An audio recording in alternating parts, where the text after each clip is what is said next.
Hello and welcome to the MMQB NFL podcast. I'm Gary Gramling. And I'm Connor Orr. We just watched 87 consecutive hours of football since, early afternoon on Sunday, and it's a little after midnight Eastern time, and it is really difficult to process what just went down on Sunday Night Football. Chargers, Raiders. That was not only completely unprecedented, but as it unfolded, it was impossible to figure out what exactly was going on. So the preamble to this, as everybody knows, is if the Chargers and the Raiders simply just tied this game, they would have both gone to the playoffs. And so it ended up being this really great back and forth football game.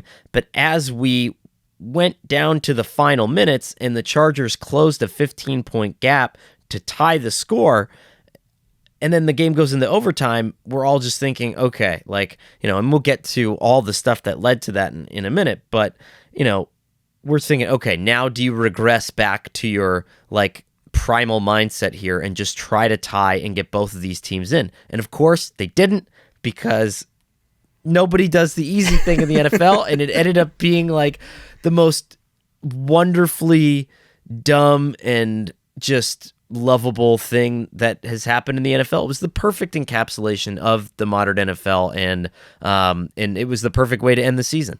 It sort of acknowledged the logic of it, and then just sort of ignored it when it was all said and done. As our pinch podcast producer Dan Bloom pointed out before we got the show started tonight, it was the NFL equivalent of the prisoner's dilemma, and I don't know, They failed it. I'm not sure. I'm not sure how you sort of grade this outcome here. But the Raiders are going on to the postseason. The Chargers are going home, and the Steelers. I mean, man, if you're a Steelers fan, you just boy did you sweat that out tonight. But because it was not a tie, the Steelers go to Kansas City for the wild card round. And I guess let's start with that final minute of overtime there, where it looked for a second, and you and I we're both big tie advocates. We have, we've registered with that party officially, and it looked like the Raiders were going to play for the tie, and the Chargers, obviously, the Chargers were very unlikely to be able to play for the win anyway, but the Chargers, you would think, would be satisfied with that. Yeah, we voted for Joe Tiden, and sorry. There you go. I thought once the Raiders crossed midfield and then ran the ball, I thought, okay, that is a kneel without kneeling. What you're basically doing is you're saying, okay, this is the tough guy way of going out. I can explain it away, but I'm basically doing a massive bet hedge, and we'll see what happens. And if I pop one, I'll take a short field goal attempt, but if I don't, then I make the playoffs anyway, and who cares? What actually ended up happening was they ran the ball first. Brandon Staley got nervous, as well he should. He had one of the worst run defenses in the league this year. Called a timeout, as he would later say, to get his premium one-back run defense on the field, and then they pop one on the premium one-back run defense and get into field goal range. So the end of the game was wild. Derek Carr said afterwards that the timeout changed their mindset. So, I don't know if that meant that they were just trying to tie, and then once they called a timeout, the Raiders sideline was like, screw it, let's go. I think we noticed a far more demonstrable Derek Carr coming off of the timeout, but it's hard to say at this point. I mean, Staley's getting crushed for it right now. I think it makes sense. You know how bad your run defense is, and you see now that what they're trying to do, so you're going to try to stop the run. His thing was, I knew that they were going to kick the field goal, so I'm trying to make it as long as possible. We'll never know. That secret dies with Rich Bisaccia. But, do you think he would have ever, said, no, I was just literally going to call the timeout, and then they were being jerks about it?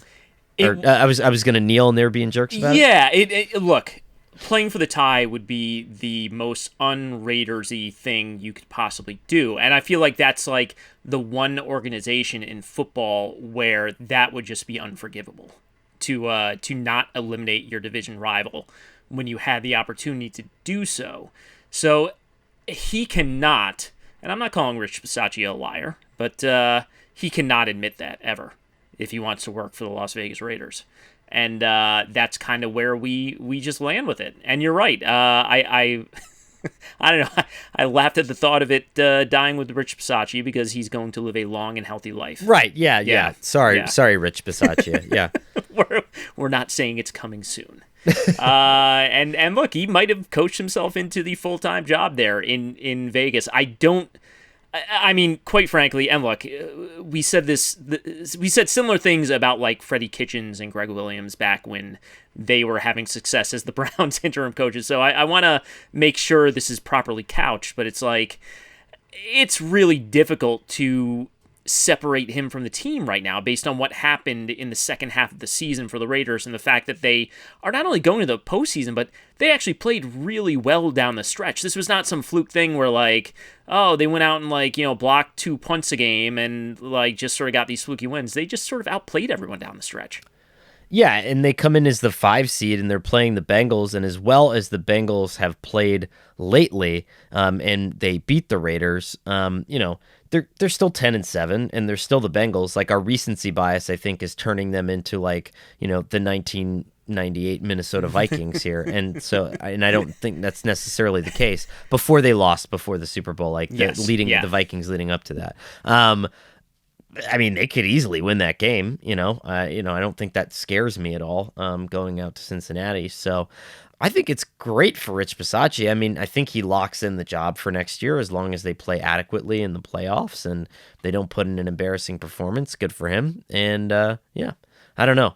Tougher times out in LA, though. I don't know. I mean, you squandered quite possibly one of the best quarterbacking performances I've ever seen in my life. It was absolutely incredible, and I feel like there was like an underreaction to it to an extent because when a team's coming back like that in the fourth quarter, all of us, I think, kind of get caught up in like, okay, well, they're down 50 points. They have to get the touchdown and the 2-point conversion. And okay. And as they go through, you just sort of like, okay, you're just checking it off like a list. Like, all right, he did this. And we sort of don't stop to realize like, oh, it was 4th and 21. And he fired like a tight window throw into the end zone for the touchdown. And then the 2-point conversion was just absurd. He went through like 4 reads on that. He had to go from the right side of the field to the left side and then ends up flipping like, as he's getting dragged down, just flipping a sidearm ball to the boundary to Austin Eckler. And it was just 2 absolutely incredible plays. And then he gets the ball back and... the only metaphor I could come up with for that last game-tying drive was, and Connor, you're a marathon runner, you have completed a marathon, is if like you're running a marathon and then like mile 23, they just send like someone out to spar with you, like a boxer, and then that's what you do for the last 3 miles. And that's kind of what he did, and somehow he accomplished it. Well, at mile 19 in my marathon in New York City, I almost got hit by a Grubhub, like a rogue Grubhub guy on a bicycle. He just like shot across First Avenue and almost took me out. So I get it. I know how Justin Herbert feels, but it was just so exceptionally unflappable. And you're right. You go back to the fact that they converted a 4th and 21 from the 23-yard line and scored a touchdown. Pass to a rookie wide receiver against a professional NFL defense. Like when the Eagles had their 4th and 26 like a couple of years ago, like they made shirts out of that. Like they stopped the world, and people still talk about 4th and 26. This was a far lower percentage success play, and Justin Herbert made it look easy. And while there's this strange trend of touchdowns kind of against similar coverages in the NFL like happening this year, like it looked like almost like a reverse field version of the Jared Goff touchdown against the Vikings. Like it was like a similar kind of deal. But how the hell does that happen? Like, how do you fit the ball in like that? I mean, the entire thing was just amazing. I mean, if I'm the Chargers, right after that game, I just say, will you take $60 million a year and just and promise never to leave us?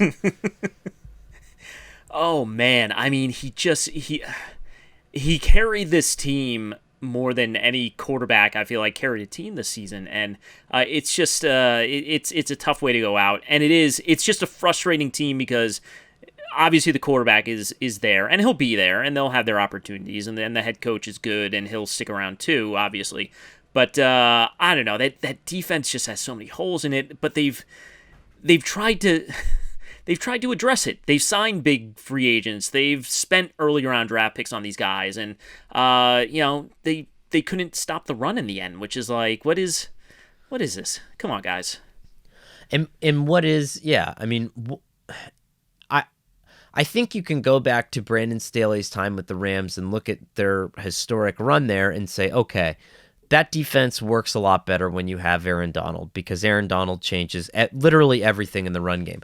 But shouldn't you, through the aggregate, given the relative talent that you have on that defensive line, not be able to recreate Aaron Donald, because no one can recreate Aaron Donald, but at least put up a representative run defense, like a league average representative run defense. But we've seen throughout the season that just is not possible for them. I mean, they were thrashed by Rex Burkhead this year. They have been serially gutted down the stretch, and the Raiders knew that, and they knew exactly how they wanted to approach it at the end of the game, and exactly how they were going to get into field goal range. It's a bad defensive line outside of Bosa. It's not a very good linebacking core. I will say, and it's funny, like, we were much, much, much younger when this happened, but that drive at the end of the first half, that touchdown drive for the Raiders, was like just the weirdest touchdown drive you could ever imagine. I mean, they run and convert a 3rd and 23 on the ground, and then they get that defensive pass interference call, which, I don't know, it just... I wish the officials, and I know it would have been technically incorrect, but I wish they had just split the difference and just called it like illegal contact or something. Because the ball was not catchable, and it was a broken play, and you're just rewarding the offense for, I don't know, existing at that point. Yeah, there was a lot of, strange calls, strange officiating. I mean, there was ultimately the reversal of the ball placement on that critical catch. And then I think on the following drive, the look on Clete Blakeman's face when he had to announce that there was a defensive holding on that 4th down, like the anticipation of the screaming that was going to be directed at him, he just looked horrified. He's like, we already reversed the spot. This is a stadium full of conspiracy theorists who already believe that the NFL is out to get him. What are they going to do when I come out here and tell them, sorry, this is going to continue because of a phantom holding call? Not a phantom holding call, is it? But, legitimate call. It was a legit call. Yeah. It was just, it felt like, I'll say this.